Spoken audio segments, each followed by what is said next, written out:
টাঙ্গাইলে পুলিশের হাতে আটক ছাত্রলীগ ও যুবলীগের দুই কর্মীকে ছাড়াতে থানায় তদবির করতে যান জামায়াতে ইসলামী নেতাকর্মীরা। তাদের দাবি, আটককৃতরা আগে আওয়ামী লীগের সহযোগী সংগঠনের রাজনীতির সাথে জড়িত থাকলেও পরবর্তীতে জামায়াতে যোগ দেন।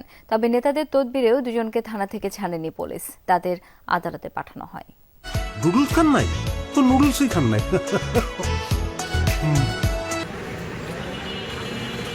টাঙ্গাইল শহর থেকে মানিকবাবু ও ইসমাইল নামে দুই যুবককে আটক করে পুলিশ।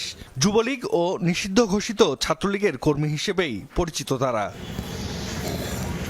থানায় নেয়ার পর দুজনের রাজনৈতিক পরিচয় নিয়ে দেখা দেয় বিভ্রান্তি। বৈষম্য বিরোধী ছাত্র আন্দোলনে সক্রিয় ছিলেন বলে দাবি করেন তারা।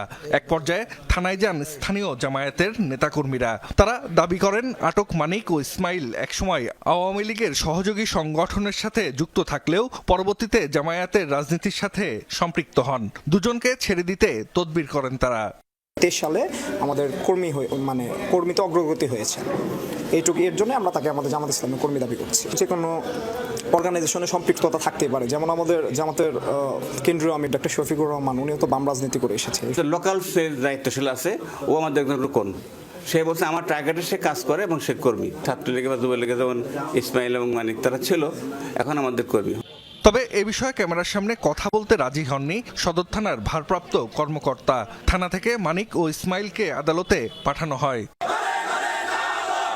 সম্প্রতি গাজীপুরের জয়দেবপুরেও অনেকটা একই রকম ঘটনা ঘটে। গ্রেফতার এক আওয়ামী লীগ নেতাকে নিজেদের কর্মী দাবি করে মুক্তির দাবিতে মিছিল নিয়ে থানার সামনে হাজির হন জামায়াতের নেতাকর্মীরা। জাহিদ হাসান, যমুনা নিউজ।